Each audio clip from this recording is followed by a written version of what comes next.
Speaker.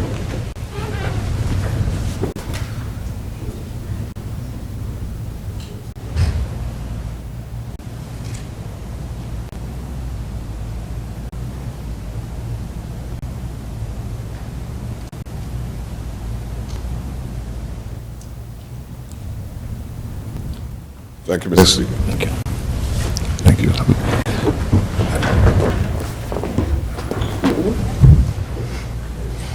The Leader of Opposition, if you wish to make a comment. Mr. Speaker, I just want to, in the context, I know that we're going to be given an opportunity in the program to focus on Yes. on the session, but I want to even before we get there, I want to propose, Mr. Speaker, that we have a moment of silence for our ancestors that have passed on, the heroes and heroines of our revolution. I would like us to stand and observe a moment of silence in their regard. Okay.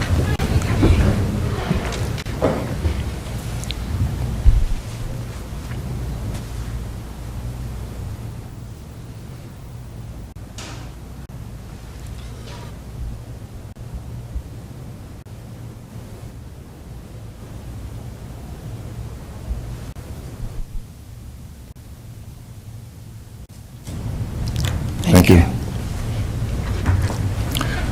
Mr. Speaker, because probably nobody else is going to mention it, I'm going to say, I know in the prayers our chaplain has mentioned that our speaker is not well, and I just want to, in this forum, express my best wishes for his quick recovery, and our very best wishes to the family who are caring for him, and to all those persons who are ensuring that he has the best chance at resuming your seat. Mr. Speaker, before I say anything further about the revolution, I want to say this, that I feel so hopeful, would be the right word.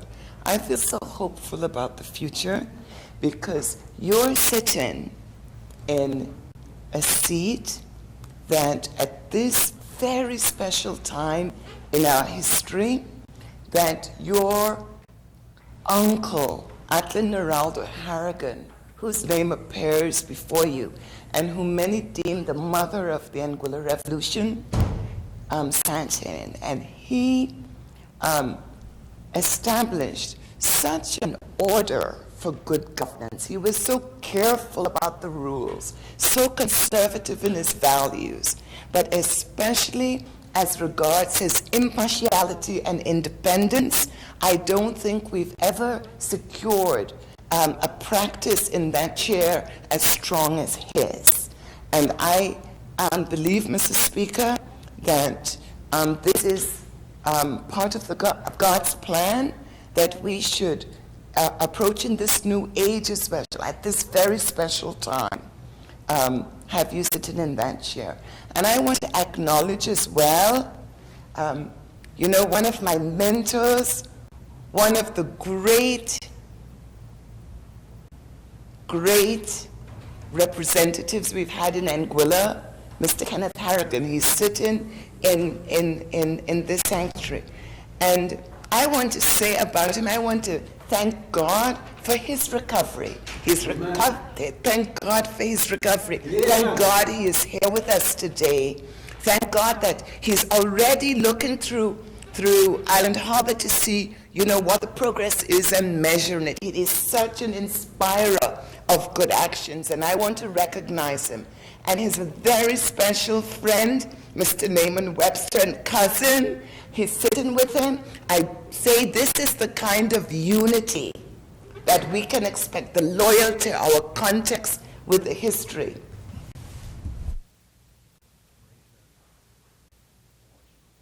So, Mr. Speaker, I want to thank you for the opportunity to share those very personal thoughts. I think that it signals a hopeful time going forward.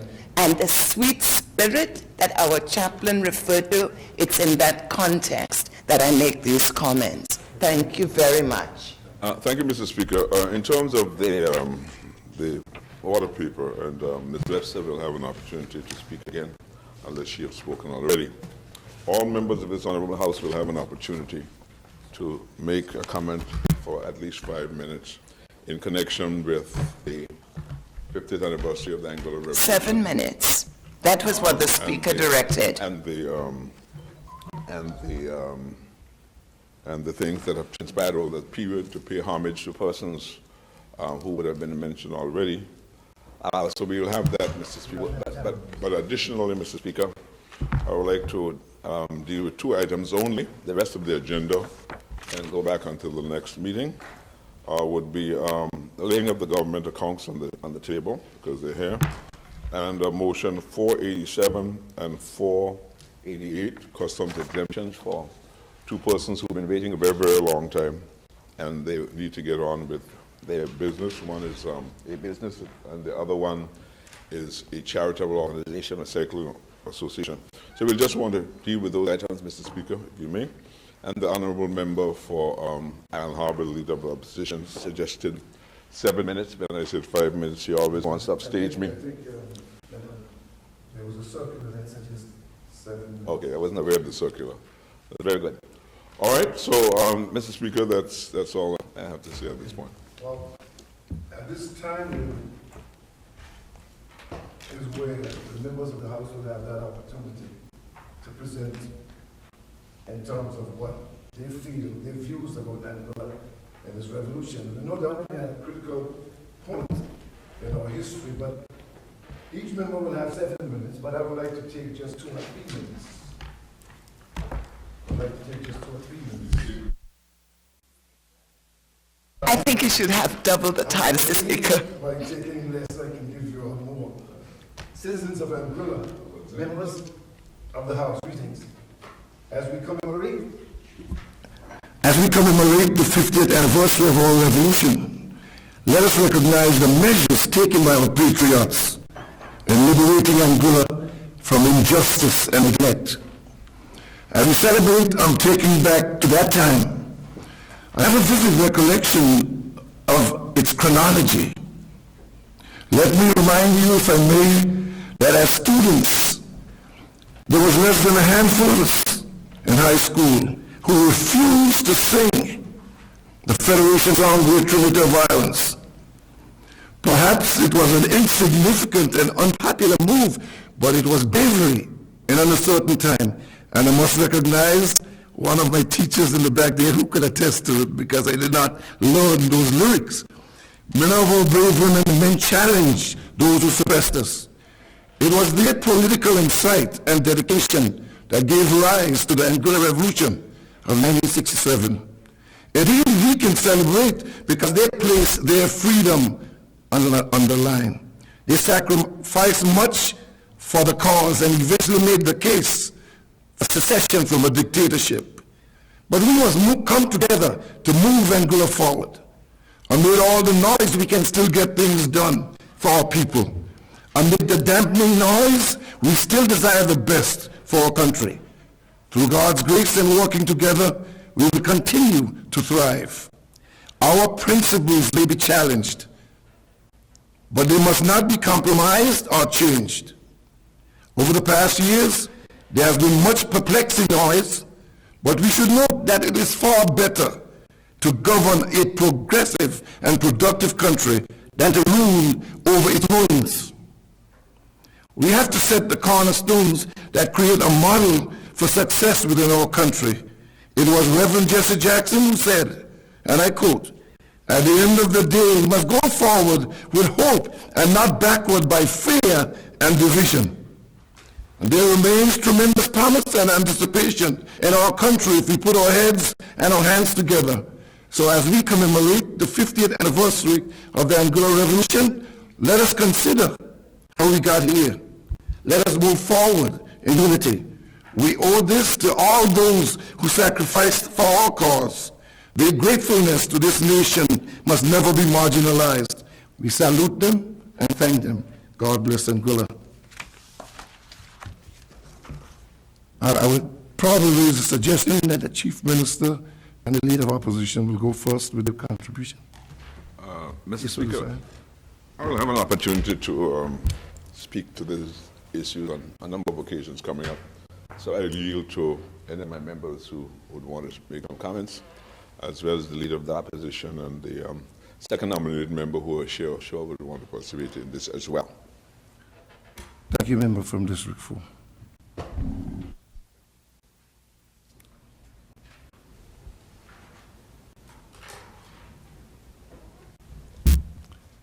So, Member from District 1. Mr. Speaker, forgive me, I just want to make sure that I'm understanding it correctly. The chief minister is not intending to speak, is that? He did indicate that he will have an opportunity on numerous occasions, so he's yielding time to the other members. Very well. That's what he said. And Mr. Speaker, I will have that opportunity as leader of the opposition as well, so I think the others should go first. Okay, thank you. Member from District 6. Thank you very much, Mr. Speaker. Mr. Speaker, in 1967, the late, great Honorable James Ronald Webster was not trying to be a hero or the father of this nation. On the contrary, he and others were simply enforcing a deep God-given desire for a better Anguilla and a better way of life. So strong was this anointing upon him and upon others for Anguilla's freedom, that they sang in unison, stand up for Jesus, ye soldiers of the cross, lift high his royal banner. It was a contagious moment 50 years ago, with an excitement so high and potent that from Ireland Harbor to West End, something exciting was happening. And the late Miss Dora Bryan of West End penned the words, "We are out to build a new Anguilla, this band of pioneers." Mr. Speaker, the mission was set, build a new Anguilla, proud, strong, and free. That same anointing, Mr. Speaker, fell in the lookout tree in the Brownport area after 50 years, and Mr. Marvin Gomes again penned the words of a very great song for our 50th anniversary celebration, our Golden Jubilee. It therefore goes to show that God is still in our midst, and he's still inspiring and bringing about creativity and innovation in Anguilla. Today, as we reflect, Mr. Speaker, on these 50 years in the landscape of our Anguillan history, we cannot examine that moment in isolation. There are many persons who will fought the Anguilla Revolution in isolation. But we cannot and we must not. The Anguilla Revolution of 1967 was part of a broader campaign that spanned decades, 5 decades to be exact. And today it is still burning in the hearts and minds of Anguillians. I am grateful today, Mr. Speaker, for the life of the late Honorable James Ronald Webster, not only as the founding father of the nation in the quest for our freedom, but he also started Social Security, and after some 50 years, it is a tower of strength, endurance, and a strong defense within this nation. I am also grateful for the life of Sir Emile Gomes, who pioneered the early years of tourism, and today it is the backbone of our economy.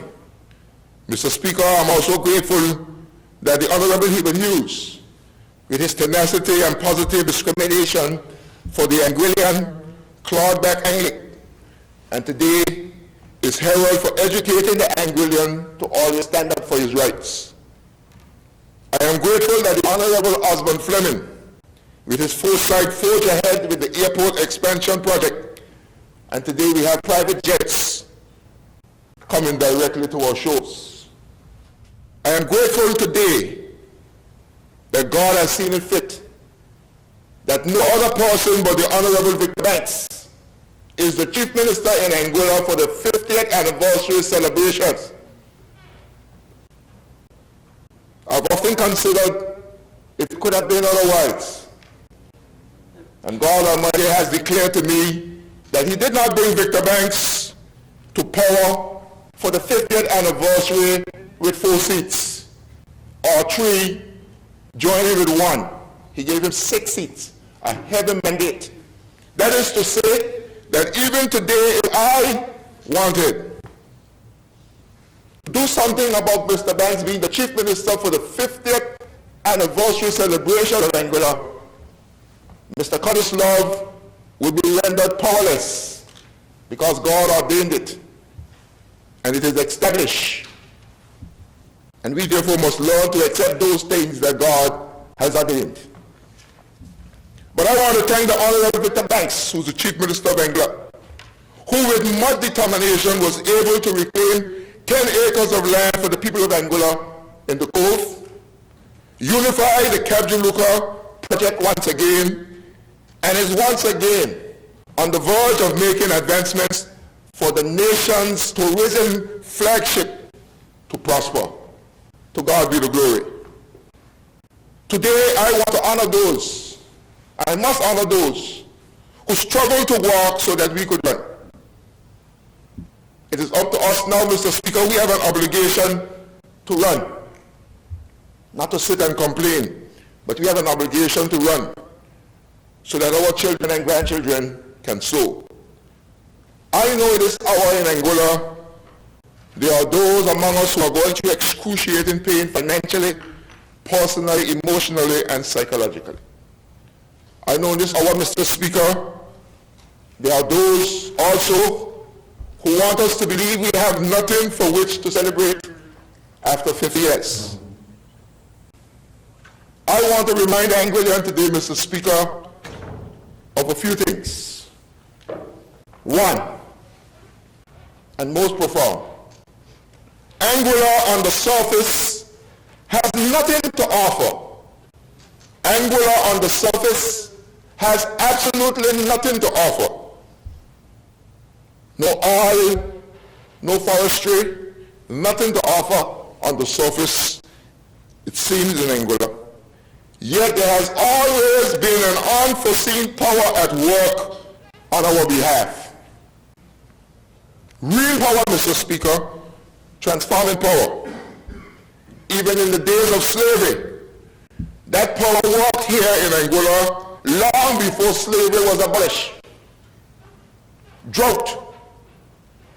The Almighty used drought to rupture the plantocracy in Angola, making the Anguillan by default, making the Anguillan by abandonment the largest landowners in the world. Real power, transforming power. So important is that power in Angola that we have the only bloodless revolution known in the history of the world. And when we talk about the bloodless revolution, Mr. Speaker, I can go on, but I don't have time. I just want to make one point. The red devils, trained killers, flew in here by parachute. They came to our shores. And so potent is God's power in this little island that instead of engaging in a massacre, assassination, and murders, they took off their camouflage and garments of warfare, walked on our beaches naked, engaged in lovemaking and producing our springs. Real power, transforming power. That is what God has done for Angola, and the Angolan must recall to mind that he has demonstrated in every situation he has real power, transforming power. Tell those, Mr. Speaker, who ask what has changed in the last 50 years. Tell the murmurers and complainers, God has done great things wherever our heart has been made glad. Mr. Speaker, if it was not for the Lord who was on our side, you tell me where we would be. If it had not been for the Lord who had been on our side, you tell me where would we be. I was happy to hear the member for Aaron Harbor refer to the Honorable Kenneth Harrigan, a man for whom I also have great respect, equally so for Mr. Eric Reed, equally so for Osborne Fleming, for the same simple reason that when I lost the election in 2005, these were the people that God used to uphold me and sustain me through those 5 years. I was young, Mr. Speaker, and now I'm getting old. I had never seen the Anguillan forsaken. Many have been the afflictions of the Anguillan, but the Lord miraculously delivered him out of them all. God has always been on Anguilla's side. And there is two things I want to say before I take my seat, Mr. Speaker, about when God is leading. When God is leading, he's a very serious leader. And though Mr. Banks is the face that is representing leadership in Anguilla, God is leading in Anguilla. Not Victor Banks, God is leading in Anguilla. And when God is leading, Mr. Speaker, there are two things that you must know. Number one, I don't have the time, but you cannot mock his leaders. He gave Miriam leprosy for mocking his leaders. And the second thing you must remember, Mr. Speaker, is that you cannot express ingratitude in the face of God Almighty in comparing where you were to where you are and forgetting his mighty deeds. We have come a very long way. We've had many setbacks, but we have also had a lot of victories. So today I want to applaud all of Anguilla and encourage them to celebrate for the 50th anniversary of this nation. And it is my prayer that God will continue to bless Anguilla. I thank you. You're welcome.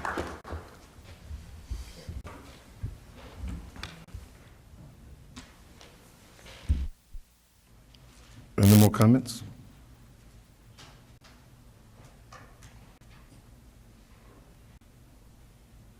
Member from Mr. District Speaker. 3? Mr. Speaker, District tomorrow, 2, sorry. Member from District 2? Thank you, Mr. Speaker. Mr. Speaker, let me start off by congratulating the Department of Education for the wonderful parade that was held on Friday. It was well put together. The children came out in large numbers, the parents came out, the teachers, the principals.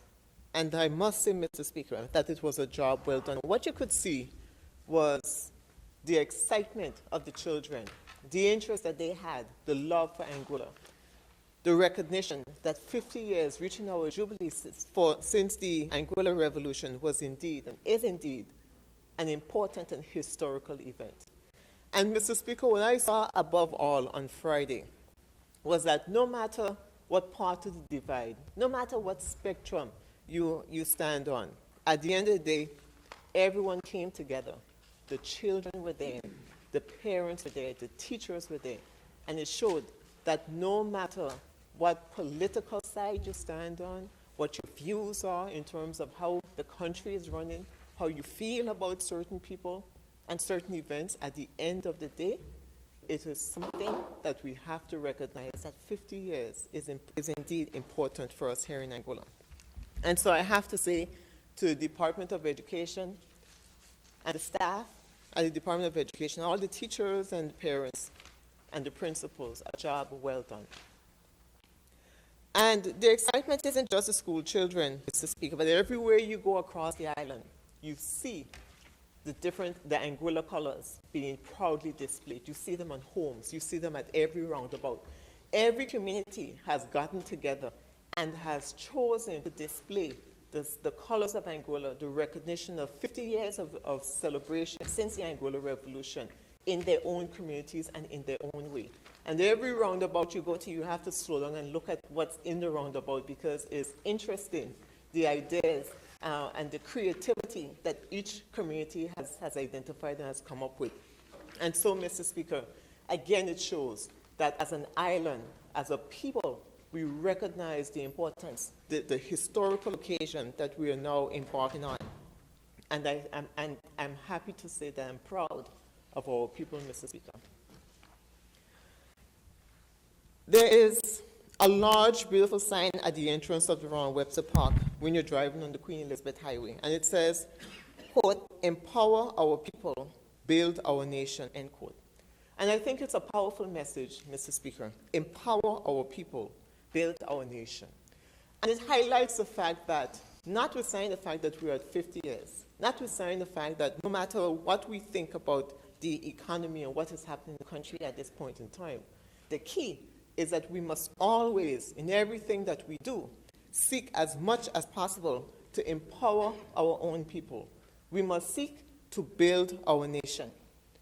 And it is incumbent on all of us, Mr. Speaker, to ensure that we continue to do so, that we don't lose out, that we don't forget where we have come from, because then we're at a loss as to where we're going. Tomorrow, on the day of celebration of 50 years, we'll be recognizing other heroes and heroines of the Revolution who were not previously recognized. And those persons would be Mr. Lumiel Phillips, Mrs. Blondell Harriet Rogers, Mr. William MacArthur Hodge, and Mrs. Romania Monty Hodge. And in the area of social development, we'll be recognizing Miss Agnes Maynard posthumously, Mrs. Eugene Romney, Mrs. Lena Connor Young, Mr. Harris Richardson, Mr. Joseph N. Hodge, Mr. Felix Fleming, Mr. Everett Romney, and Mr. Evan MacArthur Owen. And Mr. Speaker, as much as we've recognized over the years the different heroes and heroines of the Revolution, we know that there are so many more unsung heroes and heroines that we have never recognized. And that, I imagine, will always be the case to some extent, because with the amount of persons that played a role in the Revolution, it is sort of difficult 50 years later to try to capture everyone. And I said that, Mr. Speaker, as well because I attended the 50th anniversary of the Angola Revolution service of Thanksgiving in observance. This was the ecumenical service at the Bethel Methodist Church in South Hill yesterday afternoon. It started at 3:45. And that, again, was an excellent program. And if you were there, you have been overcome with the feeling, with the emotion, with the love that, and the pride that was exhibited there yesterday. And on page 11 of the program, I was surprised when I opened it. I didn't even know until my Uncle Harris pointed it out to me, that my grandmother and my uncle, Pastor John Gums, were in a picture in this program. And she is holding a sign, "Freedom, God first, Webster after." Away with Lee, he is a dictator. That was my grandmother in this picture. And so it is interesting, Mr. Speaker, as I said, 50 years on, it is difficult for us to even imagine, those of us that especially were not there, to have imagined what it was like at that time. But what we can say from the few images that we have and the pictures and the historical references and the people that speak to us, we know that in 1967, between 1967 and 1969, was significant events which occurred in Angola. And we cannot forget those events, because those events have allowed us to be here where we are today. And continuing to remember those events will continue to push us on into the future. And Mr. Speaker, we stand today on the end of the 50 years of the Revolution. But I want us all to remember that Angola did not start at the Revolution. Angola started before. In Angola, Angolans were struggling, and we fought to make ends meet from before the revolution. But what it says, Mr. Speaker, it is proof positive that we as Angolans are a resilient people. We are hardworking, and we come back time after time, even though we may face difficult decisions. And I want us all to continue to remember that. And so tomorrow, on the day that we celebrate our 50-year jubilee, I want us all to come out to Ronald Webster Park and recognize Angola, celebrate its history, and celebrate what we stand for. And it is a day, this is a time that we need to put aside our petty political differences. And we need to stand for what we believe in. We need to show love for our country, no matter which way you show it, as long as it's positive, in a manner that is intended to uplift all of our people. Thank you, Mr. Speaker. You're welcome, member from District 2.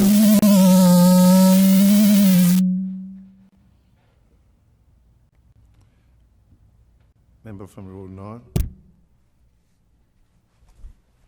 Mr. Speaker, thank you very much for the opportunity extended to us this morning to offer words of congratulations as we stand on the threshold of another 50 years of the Anguilla Revolution. Indeed, it must be a glorious time, Mr. Speaker, of celebration and thanksgiving to God for where He has brought us from. It is a time for reflection, and we see the goodness of God in all our lives here in Anguilla, because we have certainly come this far by faith. Great is thy faithfulness. Mr. Speaker, if it was ever a time that we must have felt a sense of pride to be Anguillians, it was yesterday afternoon at that National Ecumenical Service, so well organized and executed under the directorship of the choir mistress, Mrs. Lois Carbon-Hayes, and I think it is in order that we give her kudos, and I'm sure that that service will go down in the history books. Mr. Speaker, she really placed her stamp on that, and we congratulate her and her team for doing such a wonderful job. 50 years ago, Mr. Speaker, we never thought that a little boy born to humble parents in the village of Sandy Ground would have impacted so many lives with his powerful, analytical, and very relevant preaching for such a time as this.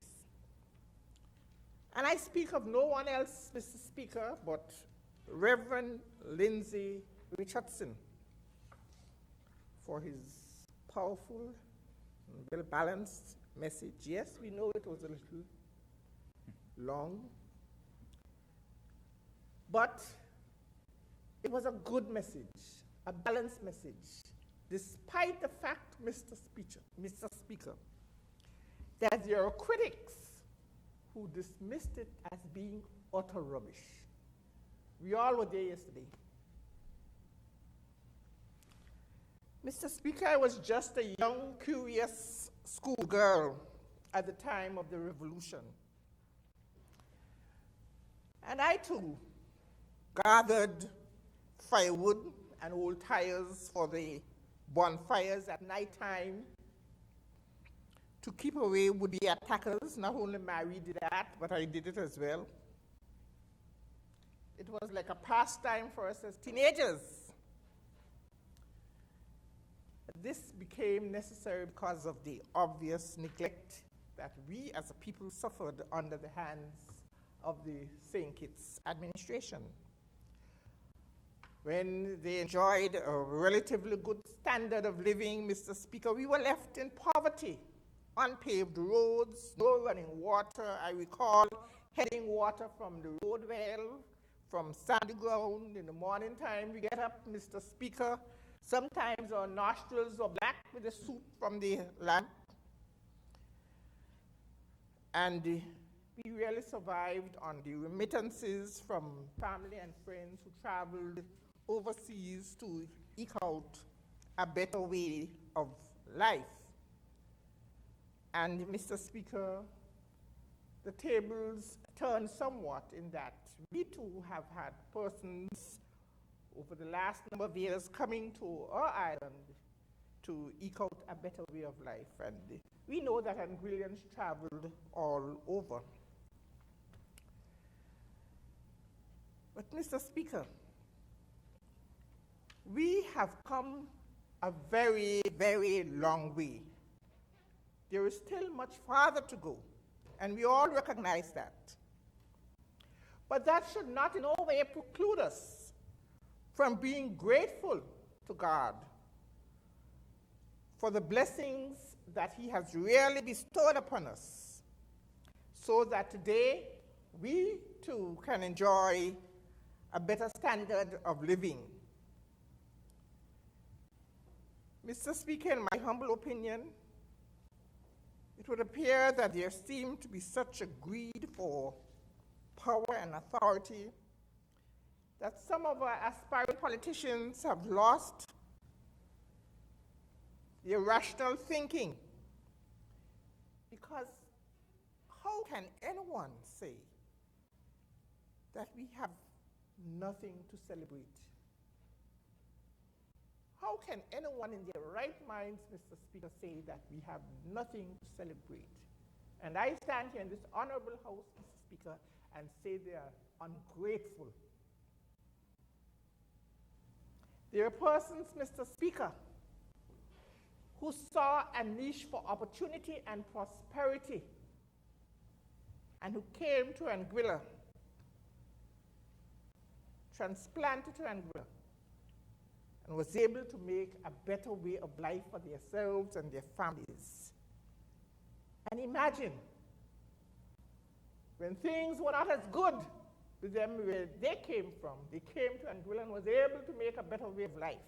And yet, they can stand to say that there's nothing to celebrate.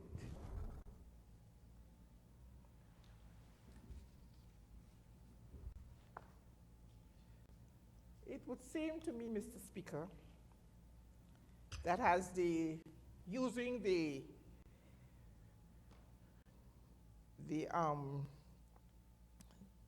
Reverend Lindsay's phrase, the chat mouse, are of the view that whatever has gone wrong in Anguilla has only happened in the last 2 years under the Victor Banks-led administration. That is what is being propagated. The fact, Mr. Speaker, is that successive governments, and it's an undeniable fact, successive governments over the years have made blunders and have made errors. We are not perfect. None of us are perfect as it relates to administrative policies and practices and governance. But we must be fair and balanced instead of being deliberately trying to mislead the people of this island. What, Mr. Speaker, is so unfortunate, though, is that despite the many strides that we might have made economically and even socially, we have lacked that sense of love, respect, and understanding for each other, which was at one time such a notable characteristic of us as Anguillians. There are so many persons going around with hatred, anger, malice for each other. And I must say, someone said to me the other day that if it was ever a man in Anguilla that was hated, it's the Honorable Victor Banks. But, excuse me, member, can we wrap it up? yes, Thank you. but we thank God for his disposition, for his humility, and we know that we have our challenges, Mr. Speaker, which must be tackled head on. But this morning we can give God thanks for our heroes and our heroines who really risked their lives and sacrificed so that they can leave us a legacy to build on. And we cannot do less than mentioning the late Honorable James Ronald Webster and his band of loyal supporters for their vision, for their determination, and for their resolve in charting a path and a brighter future for Anguilla. It is now left us to really build on that vision. And I conclude, Mr. Speaker, by saying to my colleagues in this honorable house that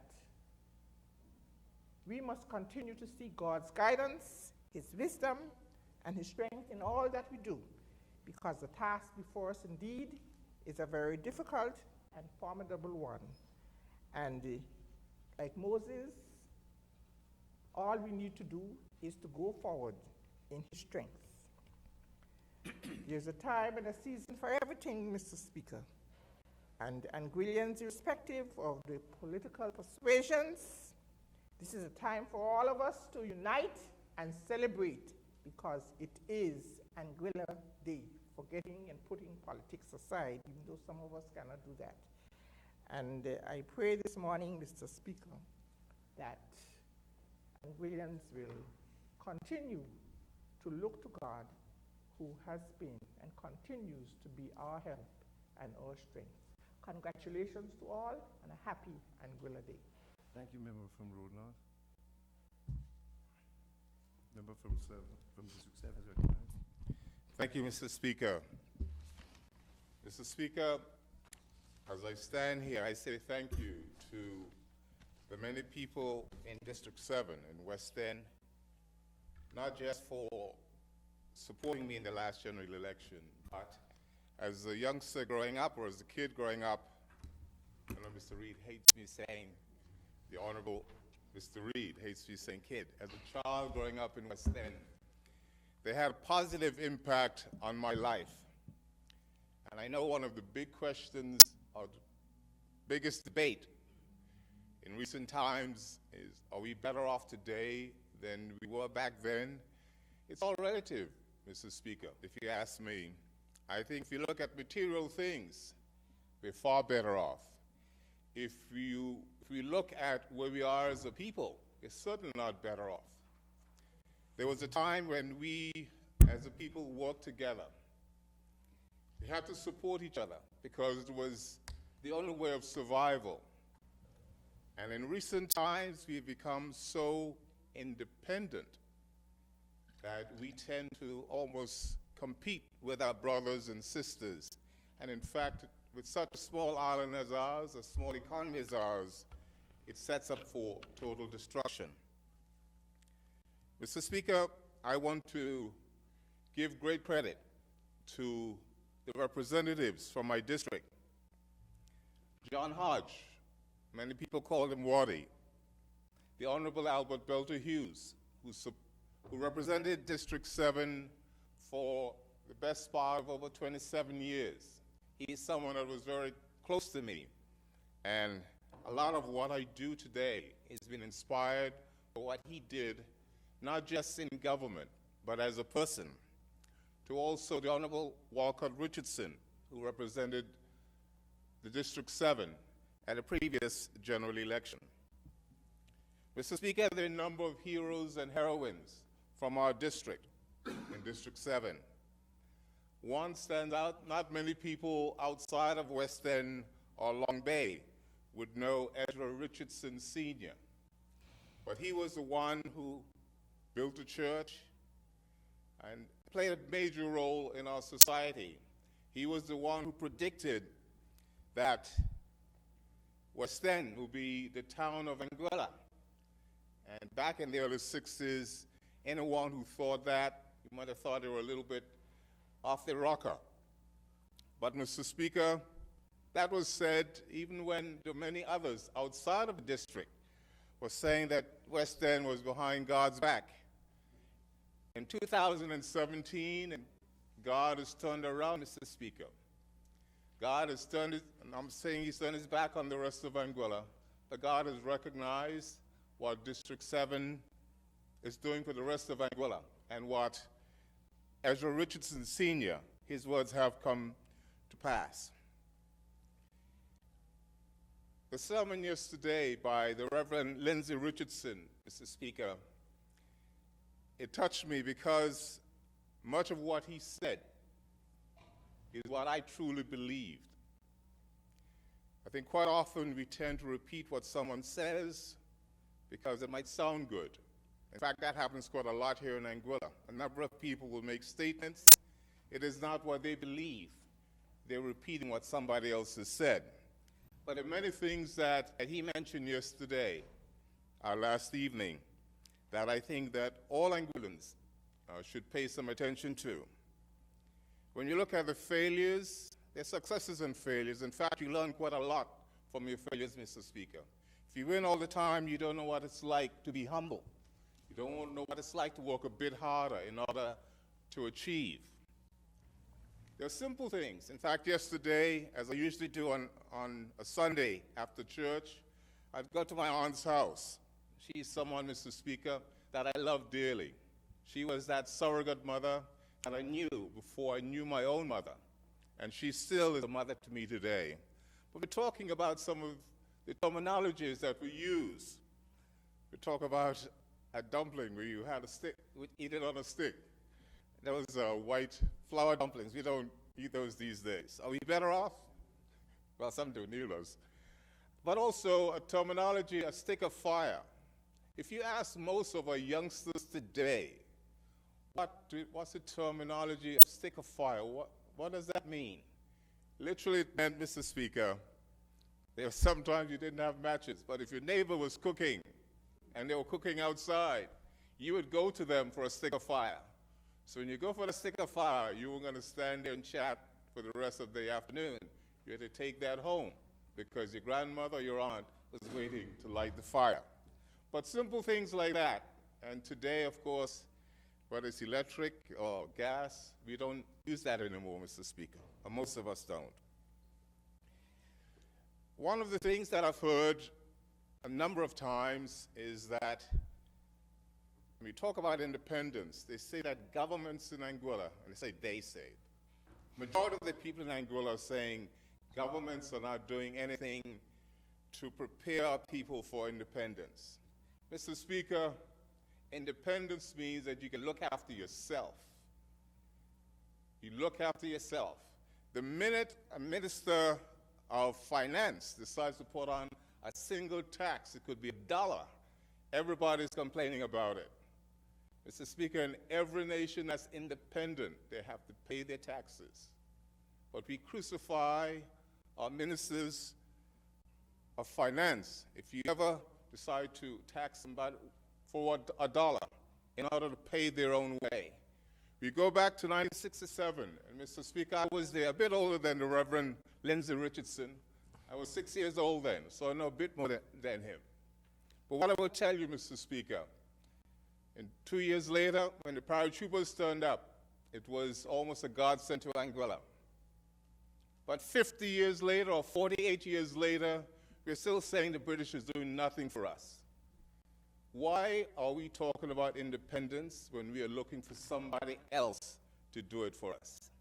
If we as a people, Mr. Speaker, want to say that we are a proud nation, proud and free, a strong people, we need to start looking inwardly and saying, what are we doing for ourselves? A number of the people today, Mr. Speaker, that are complaining about the situation as it stands in Angola in 2017, they need to have a look in the mirror and see whether or not they see the person who's responsible. We like to give the responsibility to somebody else. And you know why, Mr. Speaker? Because we want to blame somebody else. We don't want to look in the mirror and say, you know what, I am responsible. And it happens in all walks of life, Mr. Speaker. I was fortunate, Mr. Speaker, that I had very little growing up as a kid. There was no point asking for something that wasn't there. I got a lot of love from my aunt, daughter, from my grandmother, and from the many people in West End. That's all I needed, Mr. Speaker. There were people who told me playing the game of cricket, I was wasting my, I can't say, time, Mr. Speaker. But I had a belief within me that, where did it come from? I think God gave it to me. Because as a kid, as a child growing up in West End in the early 60s, to think that you could one day run on the playing fields of Lords or have a dinner along at Lords and invite the Chief Minister, the Honorable Hubert Hughes, to speak on your behalf, people would think I was crazy. Member from District 7, I don't want to be interrupted, but you're going to wrap it up shortly, right? Don't time me out yet, Mr. Speaker. But, Mr. Speaker, I say all that to say my message to our people here in Anguilla, and I give great credit to those who left the island back in the early 60s and the 50s so that they could make life better for us who are here. And we need to have a passionate heart, Mr. Speaker, for those who left their country to come to Anguilla to work. And even when we are complaining how bad things are here in Anguilla, Mr. Speaker, a number of our Caribbean brothers and sisters, they're not running back home because life is still better off here than where they come from. True. We should be grateful, Mr. Speaker, for what God has given us. And our success is not dependent on what somebody else has got, but look inwardly as to what you're happy with what you've got. Sometimes your belly could be full, your pockets could be full, but the thought that somebody else might be making something more than you, you're envious about them. Mr. Speaker, it's often said about my chief minister, our chief minister, that he's hated. He's not hated, Mr. Speaker. He's envied. And unfortunately, Mr. Speaker, that is the worst form of hate. To my people of Anguilla, I love you, but I ask you to go out there. From this day forward, look yourself in the mirror and accept the responsibility that the future of Anguilla is dependent on us. Thank you, Mr. Speaker. Thank you, member from District 7.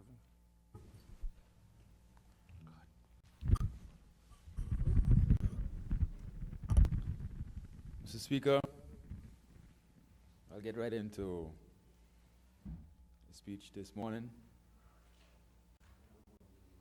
From 500 AD to 1500 AD, Europe went through 1,000 years of dark ages. Pilgrims landed in 1620 on the Americas, which was approximately 167 years later, the U.S. Constitution was written and signed. 142 years later, the Great Depression set in and lasted for 10 years. Mr. Speaker, Anguilla is not unique. Anguilla is a very young nation. We're older than 50 years, however, we celebrate 50 today because of the fight that our revolutionary leaders presented in 1967. We started off as salt pickers, sailors, farmers. Our people were conservative, resourceful, and humble in many respects, but they were also aggressive. We saved and were prudent with our spending. Since then, Anguilla produced doctors, lawyers, engineers, sports ambassadors, and I can go on. We have come a long way, Mr. Speaker, from dusty dirt roads to paved roads, from sailing to our destinations to flying to our destinations, from no lights in our houses to lights in almost every house, from saving in our mattresses to owning our own banks, from outhouses to bathrooms, from pipe water to running water in our houses. Mr. Speaker, we have graduated as a people, and we should be grateful. Have we made mistakes? Yes, Mr. Speaker. Have we made progress? Yes, Mr. Speaker. And for our progress, we celebrate, and we shall celebrate. In life, there's never good times without bad times, Mr. Speaker. That's the balance of life. Recently, someone shared some words of wisdom with me, and she told me, Jesus came to this world to save us and still couldn't please the masses. Therefore, as humans, we could never please everyone in this young country. We are a young nation. That's why a constitution reform is imminent. Election reform is ripe. Reformation of character is yearning. We have a few that spew out a lot of rhetoric and don't know the damage they do. Mr. Speaker, just like Pontius Pilate crucified Jesus on the cross, along with his followers. They knew not what damage they did. 50 years ago, when the Angolan Revolution was born, many people were not in support of it and crucified those that sacrificed their freedom for this young country. Some broke into the Honorable Atlin Noraldo Harrigan house, brandishing guns, and threatened his family. So, Mr. Speaker, this is nothing new. Today we have those that crucify the leaders that are trying to jumpstart this economy after a world recession that took place since 2008. Just like the Pontius Pilate, you will have those that want to crucify you, crucify me, crucify the leaders of opposition. And I have those that come to me and say things about the leader of opposition, just like they say things about the chief minister. But, Mr. Speaker, we have to look beyond. But just like we celebrate occasions that has been created in this world because of sad times and good times, to honor the sacrifices people made, we need to celebrate these 50 years of good and bad times. Mr. Speaker, I want to salute those who sacrificed their lives for Angola 50 years ago. Mr. Speaker, we have one of the stalwarts here in this house, the Honorable Kenneth Harrigan. The rest of us are pretty much young. Marie, Clive. Mr. Speaker, there's so numerous names to mention. I would hate to continue and forget anyone. But I think you were a child when we had the revolution. Mr. Ruan? Yes, I was 13. 13. And you shared moments with me that you actually had to sleep on your bed. So, Mr. Speaker, there is something for us to celebrate. People have their criticisms, but like I said earlier, we had our good times, and now we have our bad times, and we need to stick together and unite as one and celebrate. Thank you. Thank you. First, second.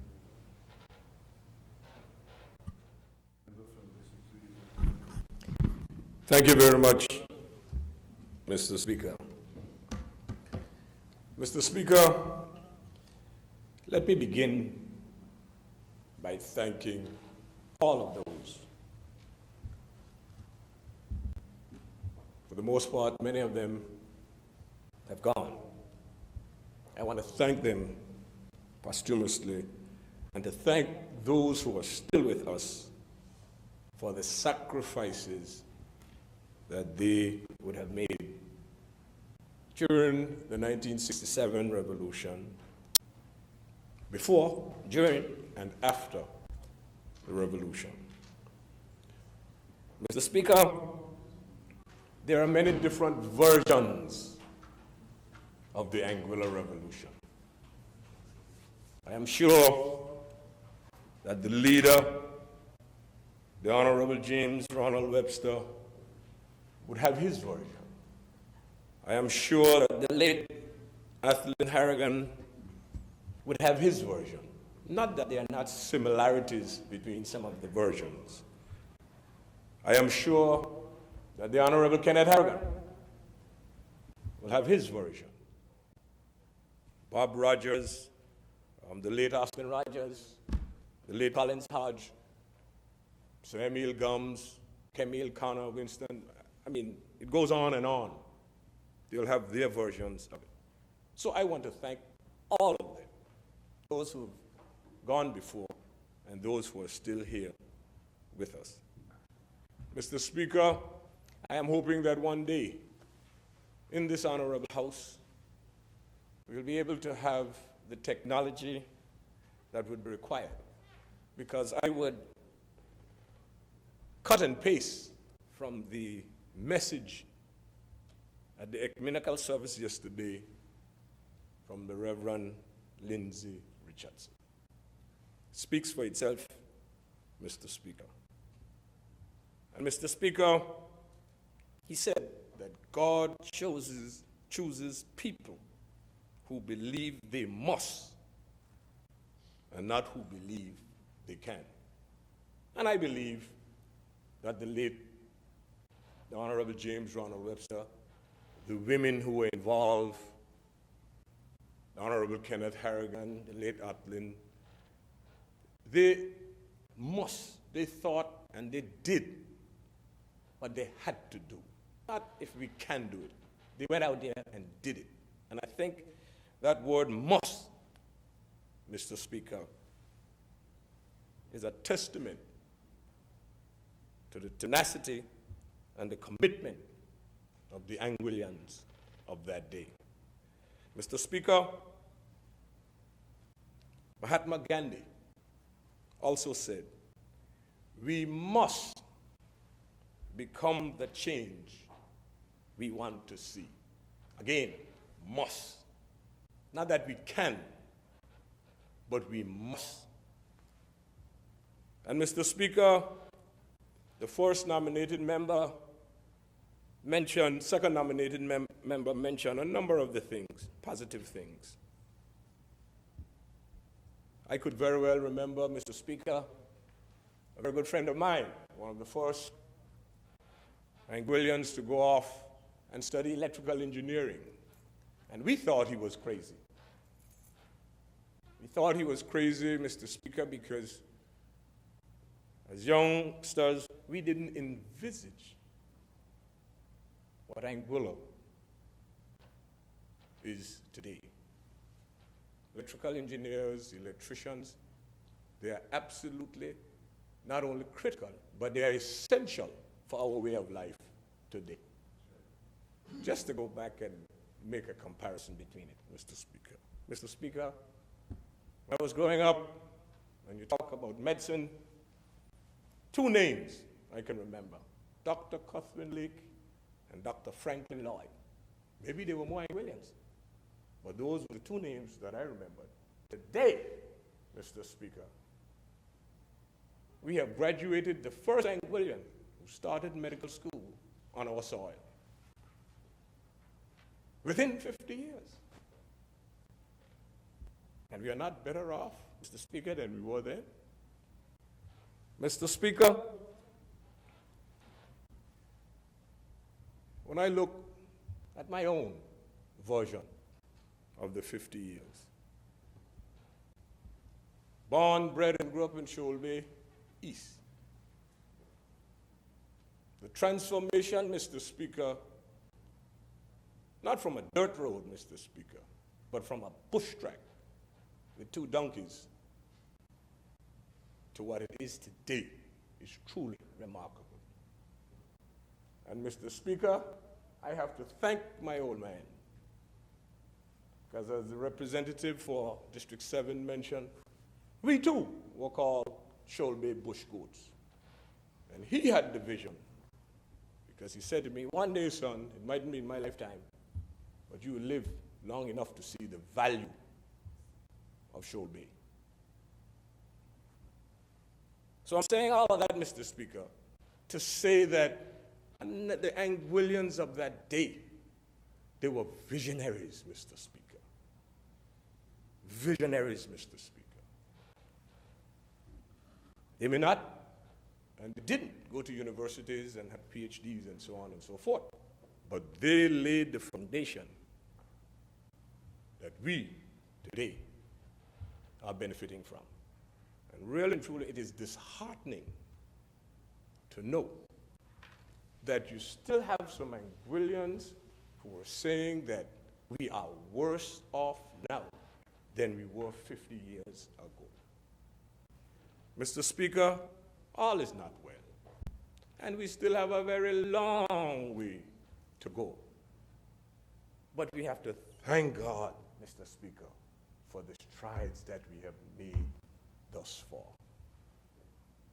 We have to celebrate those strides and those achievements, Mr. Speaker, while it is absolutely necessary for us to address some of the challenges that we have. Mr. Speaker, when you talk about electricity. I was my third year in college in Jamaica when electricity came to Shoal Bay. Mr. Speaker, on our agenda here, there is an amendment to the cremation bill, Mr. Speaker. We're not going to be dealing with it today. But just to say to the Anguillan people how things and times have changed. But I have made my request known, Mr. Speaker, to my children, that I want to be cremated, and my ash must be sprinkled from the roundabout in Shoal Bay down to the beach. Yes, Mr. Speaker, I've made it known. Because, Mr. Speaker, that stretch of road, Mr. Speaker, has defined who I am today. And you know what? It is part of Anguilla and an essential part of the overall development of this country, Mr. Speaker. I thank Kenneth Harrigan and all the pioneers for the work that they have done in doing this forward. And to say to all the Anguillians that while we have challenges, we must be grateful and we must be thankful for the successes that we have accomplished over the last 50 years. I'm not going to be around for the next 50 years, Mr. Speaker, unless I have the cognitive skills and the health like Mrs. Niles, Denise, who celebrated her 100th birthday a few days ago. All of it is there. And I know that because of inheritance, I'm not blessed with those sort of genes. But be that as it may, Mr. Speaker, God has allowed me to be here for this 50th, and I want to thank him and thank the people in Valley North and the people of Anguilla in general, and all the politicians who came before and laid the foundation so that I, a little kid from Shoal Bay Bush, is standing here in the Atlin Naralda Harrigan Parliament building to represent them. I thank you, Mr. Speaker, and I thank the Anguillan people, and please come out tomorrow and enjoy this 50th anniversary of the Anguilla Revolution. Thank you.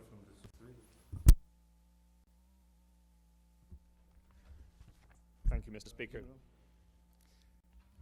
I would just begin my very brief remarks by saying what a pity it is that the Honourable Mr. Speaker Rogers is not with us today.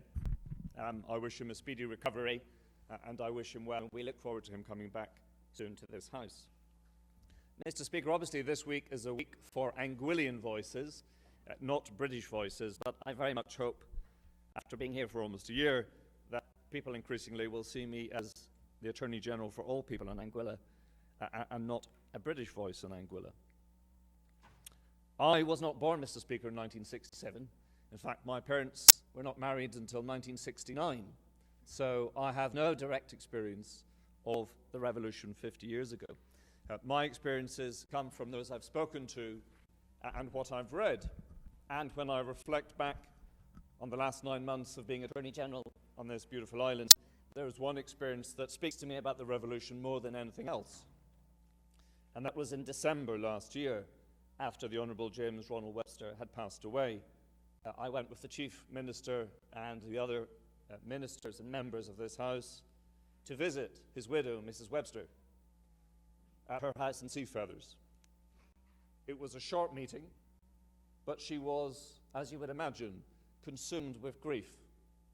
She didn't say very much, but she sat there exuding a quiet dignity and nobility of spirit that spoke to me about the great strength of the people of Anguilla and seemed to me to be at the core of the Anguillian Revolution 50 years ago. In her grief, having lost her husband, she spoke to me of that spirit all those years ago. Mr. Speaker, it's important to recollect that revolutions don't end. The revolution that took place in this island is not an event that can be consigned to 50 years ago and limited there. Revolutions are about taking back power. They're about national self-determination. They're about decisions that challenge who exercise the levers of power and for whose benefit. There is no point taking back power, Mr. Speaker, unless you use that power for good. So the revolution must live on from 50 years ago to today, and we must remember that this week. Most revolutions are about taking back control to protect people through national self-determination, to enshrining rights in constitutions. But revolutionary ideas, and revolutions often go hand in hand with enlightenment and challenging established ideas, conservative ideas, we must remember that at the very spirit of all revolution is the fundamental principle of equality. And we must see equality for all Anguillians, and that must be a living, breathing part of the revolution that took place 50 years ago. As Attorney General, I feel it's important that I say thank you to those involved in the law, because the law and the protection of rights for all Anguillians has been an important part as your revolution has continued, developed, and strengthened through your development on the island. I thank all judges, all magistrates, all lawyers, all court staff, all involved in the administration of justice and the protection of rights. That is a hugely important part of your revolution. I'd particularly like to thank all members of staff of my chambers. I had to leave the wonderful service early yesterday because I'd invited all my staff to my home to celebrate this week and this 50th anniversary, and we did so with a wonderful turquoise, orange and white iced cake. It was a very nice occasion.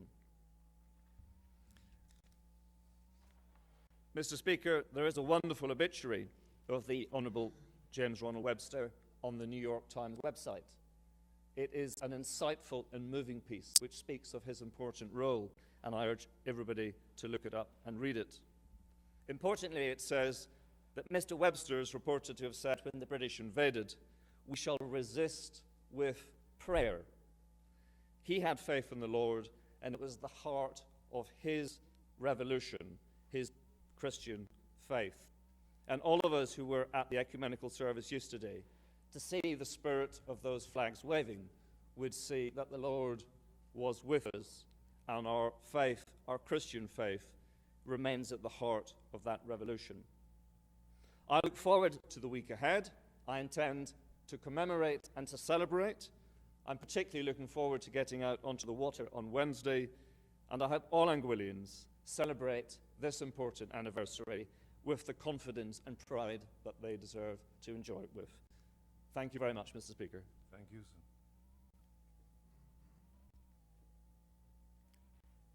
The Deputy Governor. Thank you, Mr. Speaker. Mr. Speaker, I'm the youngest member of this House. I was born 10 years after the Revolution, and I read about this episode in our nation's history in Mr. Petty's book. And I've been fortunate to hear some of the stories of some of our revolutionary stalwarts directly. I recall a fond conversation with Mr. Slim Hossford a few years ago. He was sitting at English Rose, and he was telling me about his experiences during the Revolution, which I found to be extremely fascinating. Mr. Speaker, I've gained a true appreciation for the sacrifices of our revolutionary heroes so that people like myself could have a better life filled with every conceivable opportunity. Now, Mr. Speaker, while there are certain marquee names that are always mentioned when we speak of the revolution, I want us to be reminded of those hard-working, nameless public servants who, for the past 50 years, have worked diligently to keep Anguilla moving and keep it going on the right track, providing invaluable support to our elected officials. They get up, they come to work, giving of their best every single day, and I think we ought to appreciate their efforts and their talents over the last 50 years as we rely on them for the next 50 years.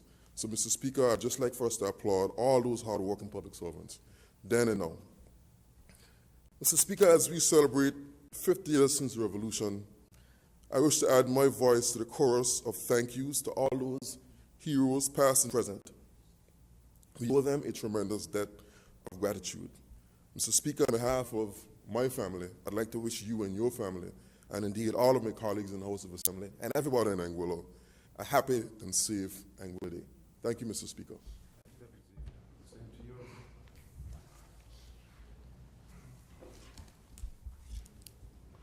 Mr. Speaker, thank you very much for the opportunity. Coming close to the end, but I am deeply humbled by the honor of being the leader of the opposition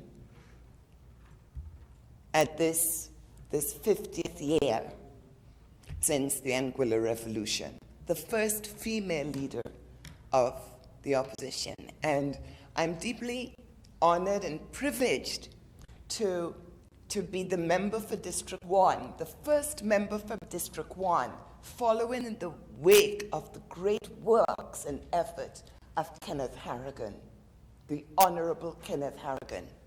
I feel so privileged, Mr. Speaker, to be able to stand here as well as a Webster, straddling the Harrigans and our great family history at this time, and to be able through those genes to reach across to the Chief Minister who shares a part of our genealogical heritage. We have so much to celebrate and so much to revisit. Mr. Speaker, I've listened to all the speakers, and I understand and I empathize with all that has been said. And absolutely, Mr. Speaker, I add my voice to those who we have so much to thank our revolutionaries for, but not just those revolutionaries that have been named, those that are unnamed as well, but all those that might have been forgotten. Those women who looked after the children, who looked after everybody's children, while one of the children ran to deliver a plate of food or to do something like that. They will never be named. They will never be named because they didn't take great joy in taking credit, but they made contributions which I want us to recognize and add as well. I also, especially our women, Mr. Speaker, because they were the role models for the women we have. And it's no accident that our women and our youth made that revolution successful. And I want us to include in our revolutionaries who are here now. Then and now, our revolutionaries of before and our revolutionaries now.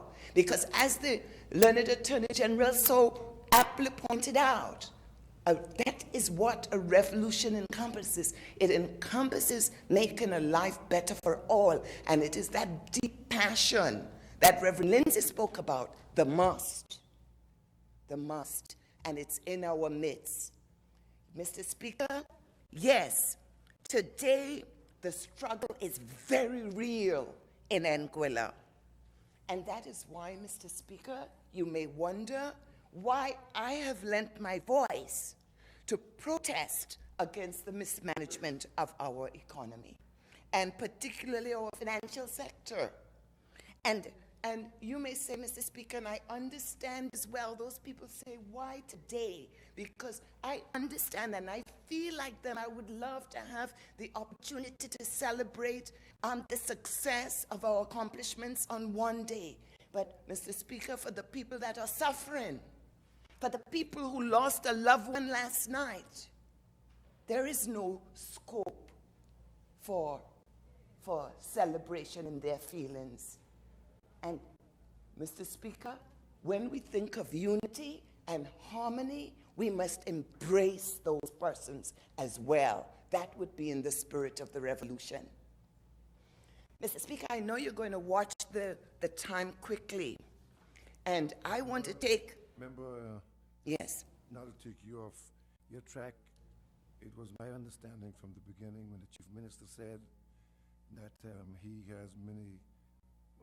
will have many opportunities to talk about this, and you said that, and you responded that you had indeed not prepared yourself to talk today. However, in this democracy, you're speaking, and the time we give us 7 minutes. I've done how much of that nothing, time? No, I've done nothing to indicate that. Thank you, Mr. Speaker. And Mr. Speaker, That's why with communication, Mr. Speaker, it's so important to be clear, because I intended to go last so that the others would have an opportunity, but provided that I secured my opportunity. First shall be last. That was what I was intending. And I'm sure the Chief Minister may want to avail himself of the opportunity to speak if you... Yeah, thank you, Mr. Speaker. So my time is starting at what point, please? I would like to know. When you,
the opportunity arises.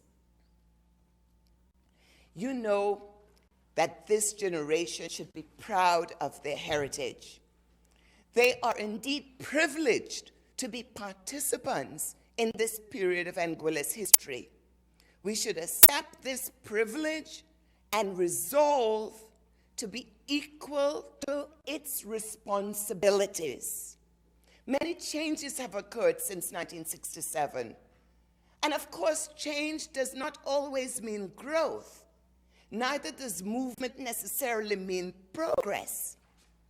Change is a turning point that contains both dangers and opportunities.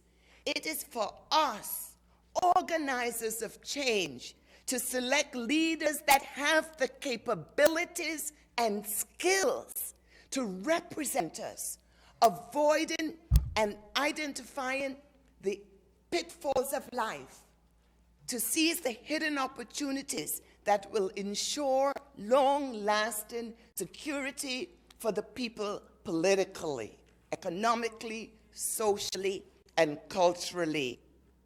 The prophets of old are not alive today. Neither do we have the accurate predictions born of wisdom and observation to solve our day-to-day problems. But even if they were alive, their judgment could only be based on existing capabilities as they saw them. So, Mr. Speaker, one more page, Mr. Speaker, nearly there. This is the important bit. Let us reflect on where we have come from and where we would like to be today and beyond. Remember that trust and fortune go hand in hand. And he says, a house divided against itself cannot stand. So let us rejoice over the good things we have accomplished and count our blessings that we had the courage to stand up for our rights and for the courage and strength to do what we believe was fair and just to our people. We dare not forget that we, the citizens of Anguilla, are the heirs and the joint heirs of the '67 revolution, a heritage which we should be proud of. I am deeply humbled by man should always remember that his actions impact his environment, and he should always strive for a more stable and suitable environment. It is my earnest prayer that sentiments that work so successfully for our struggle during the time of our rebellion may again work for us in these times of economic uncertainty and social delinquency. We should never bow down to anyone because of their political or economic pressure. Anguillians must maintain self-respect and dignity, be patient, be loyal, be respectful, be reverent, but never retreat or surrender when the cause is just. God bless us all.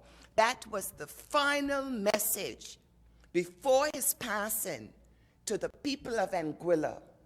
And Mr. Speaker, Can you wrap it up, please, now? thank you very much, Mr. Speaker, and I will wrap it up with one small quote, Mr. Speaker, and that is that a spiritual leader, well renowned, has reminded us that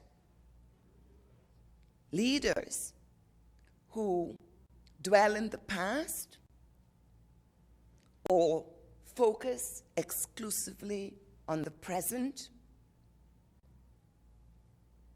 miss the future. And Mr. Speaker, the encouragement and joy that I receive from standing in this position at this point in our history is that I identify with those beautiful young people, those children on that remarkable parade, the beautiful songs, the songwriting, the music, all associated with what we've accomplished. Yes, we embrace our accomplishments, but we cannot take joy when our loved ones are passing and we are seeing their best potential lost with them at this time. There is no better time, Mr. Speaker, for respecting our past than now and embracing a vision for the future where our leaders are committed to building a unified Anguilla and where people are all together in harmony. Thank you, Mr. Speaker. And happy Anguilla Day when it comes, and take joy in the fact that to God be the glory always for our accomplishments and achievements. I love you, my people, and I look forward to being with you at the protest and wherever we need to assure the achievement of our right causes. May God bless you all. May God bless Anguilla. Thank you, Leader. Opposition. Papers. Speaker, Member from just 1 minute. I just want to say, Lord, I believe, help thou my unbelief. I think it's important, Mr. Speaker, that I support all the comments that have been made by my colleagues during this meeting, because it's an opportunity for them to have something to say in connection with the 50th anniversary of the Anguilla Revolution at this time. But we are just here to give God thanks. And I think that it's important that we do that because there have been a lot of mighty deeds that have taken place over this period. And anything that we say, Mr. Speaker, that does not recognize the handiwork of God over this period would be to insult so many persons who have fought for this opportunity for us to journey towards a more prosperous Anguilla for all of us. And Mr. Speaker, to give the impression that this can be put away by one or two individuals would be an insult to the memory of the Honorable James Ronald Webster, the Honorable Atlin Noralda Harrigan, and all those stalwarts of the Anguilla Revolution, as well as a number of chief ministers, Sir Emil Gumbs, Mr. Hughes, Mr. Osmond Fleming, and all those who strove, along with their ministers and their cabinets, to make a difference in Anguilla. So, Mr. Speaker, I just want to wish everybody a happy Anguilla Day and an opportunity to reflect on where we've come from, where we are, and where the vision of our forefathers, of our forebears, and the stalwarts of the revolution wants us to go. And I congratulate the leader of the opposition for also remembering the important example that we need to set for our young people, because it is only through our young people that the legacy of the revolution can be continued. So therefore we must instruct them, not only by information, but also by teaching them the conduct and approach and attitude that they must adopt to be successful in moving us forward into the next 50 years. Thank you very much, Mr. Speaker. Thank you. Papers. Mr. Speaker, I beg move of this Honorable House to lay on the table the government of Angola accounts for 2014.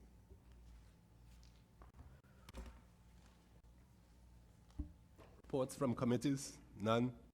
Petitions? None. Government notices? None. Unofficial notices? None. Questions? None. Motions?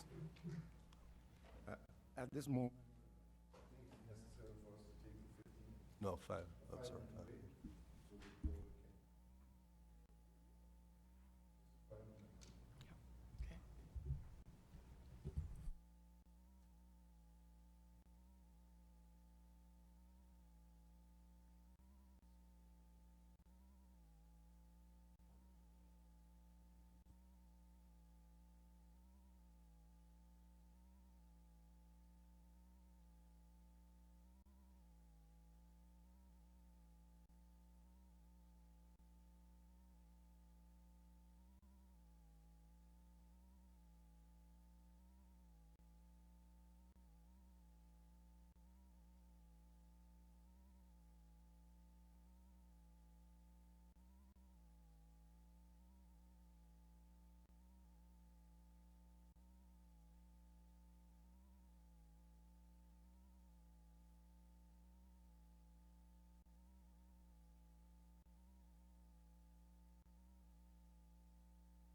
1, 1, 2, 1, 2, 1, 2.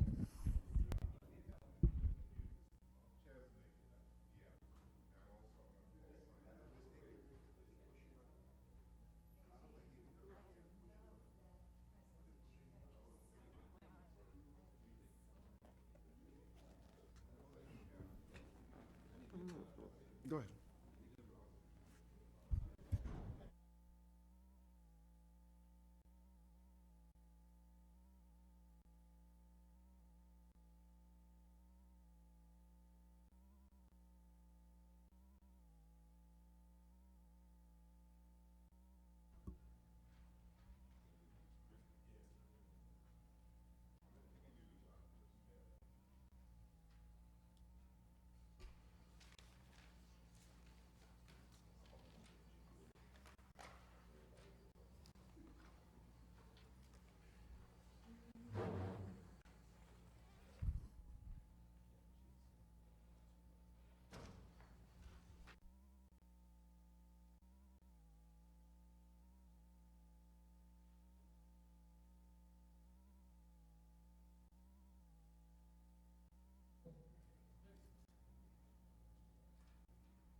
Let us proceed. Okay. Let us proceed. It was motions? Motions, motion 487, Customs Duty Exemption, motion 487, resolution 2017. Mr. Speaker, with your permission, I would like to District 4? indicate that the only reason why we are bringing these two motions at this time is because they have been waiting in the wings for some time. There are two motions that relate to two Anguillan companies. One is a charitable organization that's involved in sports organization involved in cycling, and the other is for a young entrepreneur and his family who are putting together a recreation facility that provides for family entertainment. It is something that is a very important addition to the kinds of things that our families are able to do, and we believe that it's a very important project. Mr. Speaker, the first one is for the recreation development facility. The importer is Mr. and Mrs. Elias and Candice Mkoba. They're a young family who own Gadget City in the quarter. It's a technology firm, and it also includes other equipment and so forth that are very important in this new age of technology, and has provided some support to both businesses and families over the years, but now they have ventured into an area of recreation where they provide meaningful recreation games, electronic games, as well as playgrounds, outdoor facilities for family entertainment, and something which I believe will be a great addition to clean and wholesome fun and recreation for Anguillan families, especially young families who want to expose their young children to the kind of entertainment that is in keeping with the new technological advances in entertainment of this age. So that is for the importation of goods for that project, and the duty loss is 98,000 EC dollars. The other one is for a cycling group called Off the Chain, and they're importing a vehicle for raffle. The duty loss on that vehicle is some $3,965.10 EC. We continue to support sports group in their fundraising efforts. It is always very admirable when groups do things to advance themselves rather than take around donation sheets. When they put on events or put on raffles to raise funds for their organizations and not rely on businesses or government for sponsorships to the extent that they have in the past. But whereas with this kind of raffle that they conduct, it gives everybody an opportunity to contribute and feel that they've contributed to a valuable cause.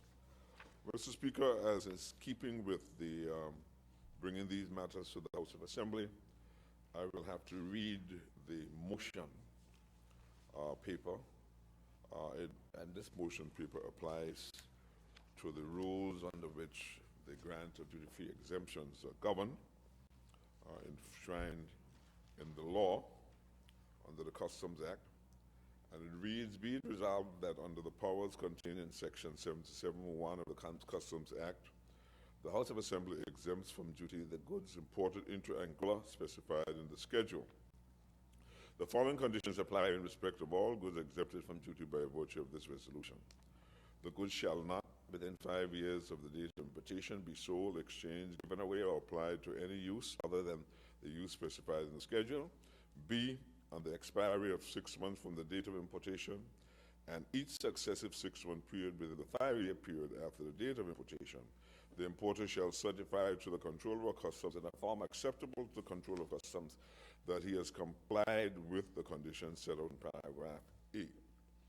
C, upon demand made by a customs officer, the goods exempted from duty under this resolution shall be produced or otherwise accounted for to the customs officer. And D, in accordance with the Customs Administrative Cost Recovery Act, at the time of import, the importer shall pay the customs administrative charge at the rate specified in the schedule.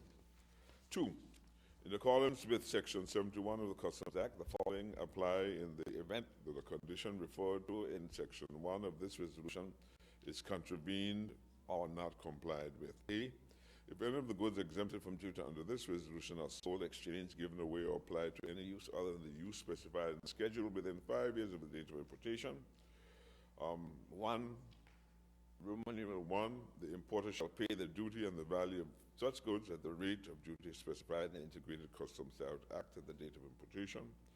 Roman numeral 2, the importers and any person knowingly concerned in such sale, exchange, gift, or unsanctioned use is guilty of an offense and may be arrested and is liable to a fine of $20,000 or 3 times the duty relief, whichever is the greater, or to imprisonment for a term of 2 years or to both. And 3, Roman numeral 3, the goods in respect of which the exemption was granted are liable to forfeiture.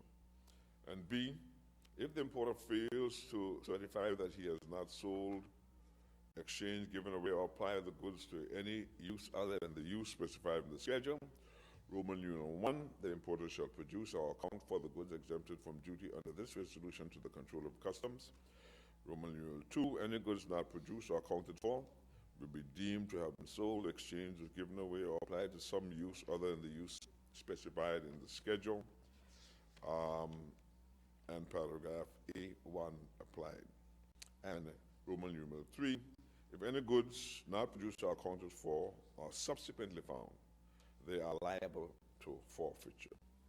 C, if the importer fails to produce or account for the goods exempted from duty under this resolution upon demand by a custom officer, Roman numeral 1, the importer and any person knowingly concerned in such failure or guilty of an offense and may be arrested and are liable to a fine of $20,000 or 3 times the value of the goods, whichever is the greater, or to an imprisonment for a term of 2 years or to both.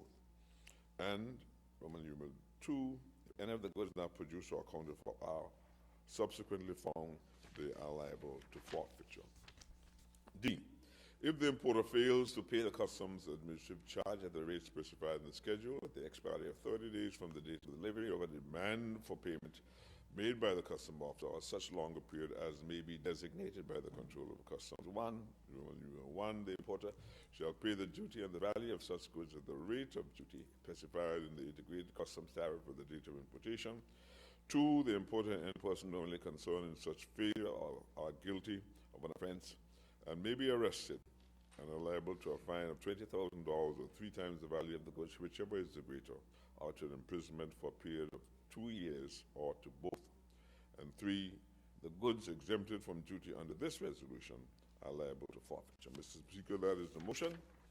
And as I said before, the goods imported under these 2 motions, 1 are for a recreational facility and 2 for a sports organization called the Off the Chain Club. It's a bicycle club which has been doing some excellent work on the island in that area.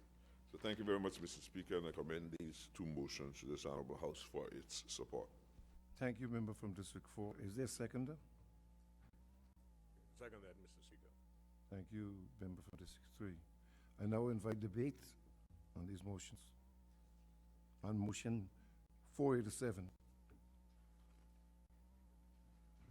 Speaker, District 1. yes, just with a view to moving the proceedings forward, I want to say, Mr. Speaker, that I'm also in support of the motion. I'm in support because this is one young Anguillian entrepreneurial outfit that I have the greatest admiration for, and I feel that they represent hope for a lot of our young entrepreneurs. And to the extent that government is minded to support entrepreneurship in different areas in this way, I am very happy to support the motions and to say about the enterprises, I wish the very, very best success in their endeavors.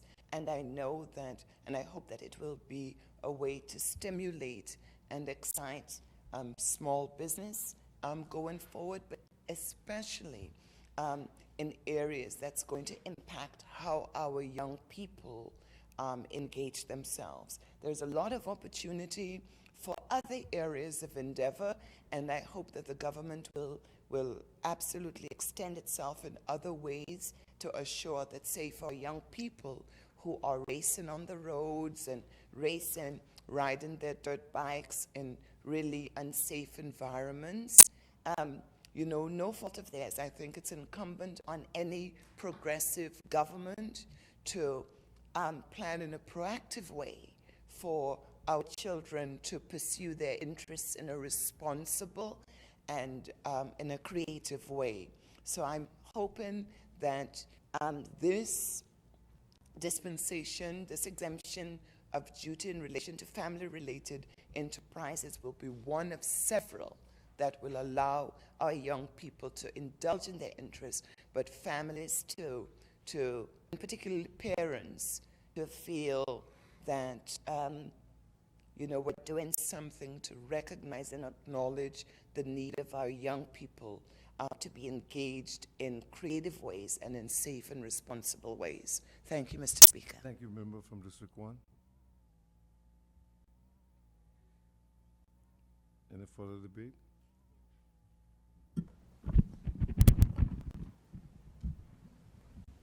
Thank you, Mr. Speaker. Thank you, Mr. Speaker. I just rise also to give my support to these motions, to say that it is obvious that in Anguilla, the young people themselves are marching onwards and upwards, and we will continue to support them in all their endeavors. Thank you very much. Thank you, member from District 6.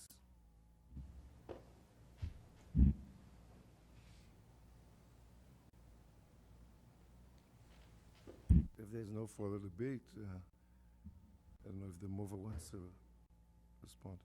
Mr. Speaker, I thank members very much for their support, and I commend this motion to this honorable House, these motions. Thank you, member from District 4. The question is that the motion number 487 be approved as circulated. Those in favor? Those against? The ayes have it. Motion number 487 is now a resolution of the House of Assembly. Motion 488.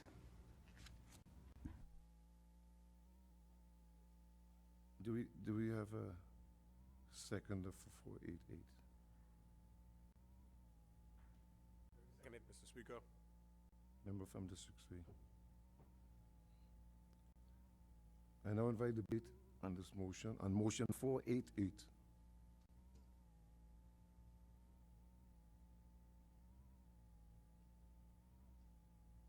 If there's no debate, I put a question that the motion number 488 be approved as circulated.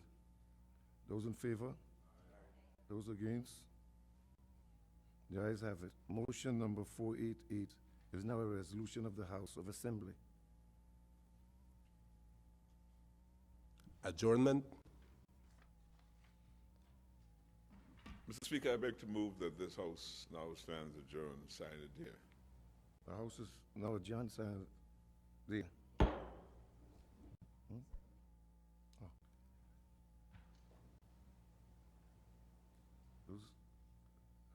Is there a seconder? Beg to second it, Mr. Speaker. Those in favor? Those against? The House is now adjourned, signed